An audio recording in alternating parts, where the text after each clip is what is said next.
Hello, welcome back here on Italian.oraculum. I'm Danilo, and today I received something very special in the mail.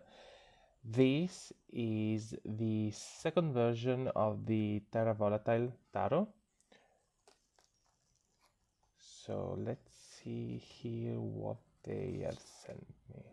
Let's see. Okay, so here we have the thank you cards.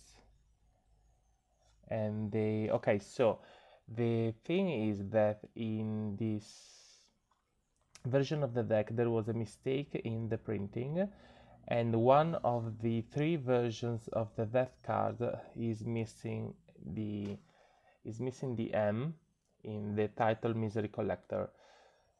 So let's see.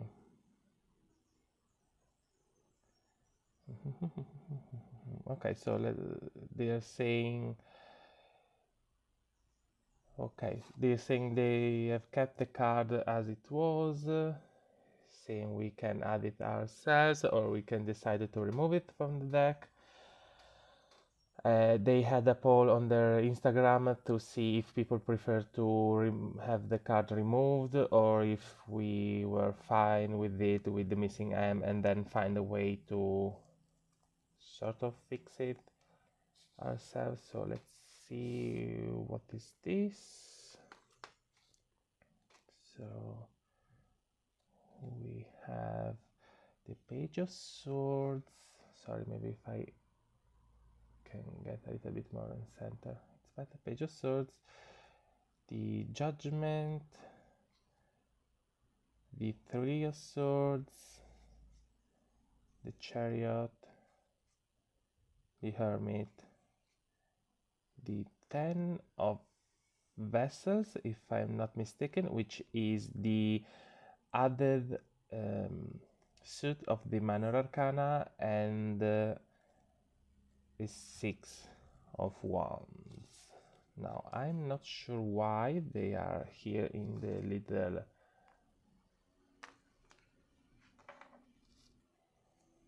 I can't remember how it is called. This seems like a little flyer from the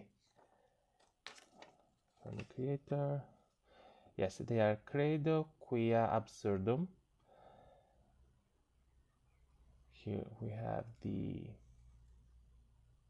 here you can find them on the various platforms.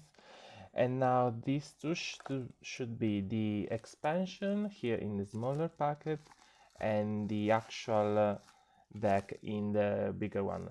Now, of course, this is an unboxing, so I'm not too worried about how I'm going to present it. I'm just going to react to them.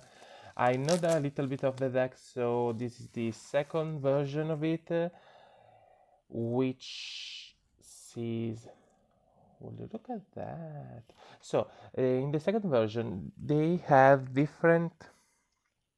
slightly different colors, and they switched the place from the regular tarot and the expansion pack with some cards, but the basic description of this tarot deck is that for each, I believe, of the major arcana there is at least one alternative cards. So we have at least 44 majors instead of 22. I actually know there are at least two major arcana with three different versions, which are the Death and the Devil cards. And I also know there are a few variations with the minors, like we have both princesses and pages. I believe there is at least an alternative for the Two of Cups. And there is an entire new suit, which is the Vessel suit, and basically it's representing the ether or spirit, or at least the metaphysical element in the minor. So instead of having it being represented by the majors, we have the majors as a kind of a sum of all of them, and then the 5 elements divided in the minors. So I'm not going to zoom, I'm just going to move my hands like this. I have a little bit more freedom of movement, and as I said, this is a pure reaction. I know they don't have a physical copy of their guidebook. If I believe they are still writing some parts of it, but it is on their website and you can read it there. I honestly hope one day they will be able to offer us a PDF link to download it, or even produce a physical copy for us to buy. So omnia mutantur nos et mutamur in illis. All things change and we change with them. So this is the phrase, the motto, if you want, that we can find here in the inside of the cover. It's a really nice sturdy box, of course, a magnetic closure, cash box. We have the little ribbon to keep them out. We have the symbol here, and repeat it a little bit everywhere on the box. It is their symbol. It is the symbol of this tarot. So here we go, protected with the paper thingy. Sorry, I'm missing a few words today, but it is what it is. I'm Italian. I speak English because I want to and because I believe I can, but sometimes I forget words. Now, let's start with the, I prefer to keep them here because I can see them a little bit better than laying them flat on the table. So here we have the Fool and the other Fool. So we have a male and female version of the Fool. We can see kind of the same elements. His eyes are covered. He has a floating skull with light coming out of it, so kind of a representation of his intuition maybe. There is a sculpted head here in his hand. He has his satchels. He has, I believe, 2 cats here. So satchel, the skull, the head, and he has this stick which is kind of a banner rather than a walking stick in this case, while she can see has a star in her hand, has a dog, and the skull is here, and maybe 2 because I actually can see 2 lower jaws, so maybe we can only see 1 skull, but she has a couple, or at least 1 with 2 chins. I don't know why, but it's here instead of a pouch or something, like she's carrying her, maybe her knowledge or maybe her past self. The other thing I like about this deck is the geometry behind the figures and all the little details, the little symbols, the little figures. Like now I'm seeing this spot which reminds me of kind of a weird eye of a kind of round head, almost like an owl or something. It's a really interesting deck. Now I want to keep them in order for now. We have the Magician, kind of typical Rider-Waite meets classical paintings, neoclassical at least. The objects. I like the fact that he has both wands here because there are pieces of woods, and then he has a kind of a maybe another blade, maybe another wand, but it's clearly more of a finished object here in his hand, rather than having the wand of the minor arcana in his hand and then the other objects on the table. I also like that he's a magician, not just a someone who knows parlor tricks, thanks to the flames coming from his eyes. So there's this clear metaphysical connection, actual magical esoteric ability. And I find it very interesting that his hands, I believe the whole his body low, going down from his throat, is blue, while his head is flesh colored. I wonder if they talk about it in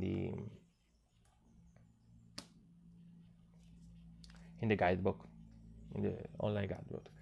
Here we have the High Priestess, very traditional. She's not veiled, but she has the moon with this sort of Pope crown on her head. She has a sun and moon here. The book, we have the two pillars. She's very blue in color, so it checks out. Empress, very empressy looking, again classical style. And then we have another version of the empress for fertility. So we have a change in race. Her skin color is different. She has lilies in her hand. She does not have actual living flowers, it seems, in this version. She has a snake in her hand. She, like here in the stone, it seems like the representation of an old time fertility goddess. I'm sorry if I keep kind of staying like that in the frame, but I've changed some things here on the desk, and now I'm still trying to learn how to do this in the best way possible. Sorry. So yeah, this seems like an actual queen at camp, so in her garden, but she has her place like this drapey curtain behind her. Like she seems kind of more removed and more regal, rather than sort of mother nature or only nature related character, while here she is clearly in control and confident in the space, but it seems more wild, it seems more connected to nature itself. Then we have the emperor, looking emperor like. The expression on his face is kind of bothering me because it seems a little bit like wary, at least. So I don't know, but it reminded me, if you have seen the Two Towers, the Lord of the Rings, the Two Towers, when the human king, Theoden, I think his name, he's kind of possessed, controlled by Saruman, the evil wizard, and he looks like sick and unkept and way older than he actually is. He reminds me of that. So like he's scared, and that's why he has to put on his armor and the crown and the weapon, sort of weapon, sort of, how do you call it in English? This is a, not, it's not a staff, it's not a stick, it's a scepter, sorry. A scepter of power, of course, the Mars symbol being kept there, the phallic symbol. So it's, he has two people who you can almost miss them because of the coloration, but there's clearly people here kind of asking him for help. It seems he has guns, he has behind his throne. Yeah, the ram. It's kind of weird, a weird one. I don't know how I feel about him. Now we have the Hierophant, here known as the Pope, and he's really Pope, like he's as Pope-ish as they come. He even has blind eyes, the rays from the Lord coming from above. He has Jesus Christ here on his headpiece, and he has actual, it seems, functioning eyes in his hands. That's interesting. Okay, this is bothering me. This seems what they do in paintings during the Renaissance and the like, when they are representing a saint and specifically a martyr who had their eyes being removed. That's what they do. They put them in a little golden plate, and we've seen he's blind, so like his actual eyes are blind, but his hands can see, and he has eyes in the little plate. That's bothering me. That's fascinating. Definitely doesn't help me with my problem in seeing the Hierophant as an helpful figure. I want to see. Okay, sorry, just a moment, but I wanted to see if I can. This seems lighter, or like this seems the new bags seems at least these ones I have in my hands seem a little bit faded or maybe blurry, which I actually like a lot. Sorry, I have the hiccups. But in these, which could possibly be some remnants of the previous edition, first edition of the deck, they had maybe lying around. Maybe there are some mistakes. Yes, I can see now here. I don't know how well it's going to be shown here on camera, but there are some printing coloring errors in this one. I maybe in this one as well, I'm not sure, but yeah, I think these are a gift of cards of the previous edition they had lying around. Maybe they couldn't sold them because of the quality issues. I know they had some with their previous printer, and that's why they had to change. That's why they used it to get a fully new edition of the deck. So here we have the Lovers, not the Rider-Waite-Smith inspired in this case, but more of a older time Marseille, Wirth, and classic Italian style of deck, of the depiction of the lovers. Funnily enough, the naked woman with the flower crown, which is usually used to represent the more wild, and the version, the more instinctive, the more maybe pleasurable, but not necessarily socially acceptable one, she has wings. So are we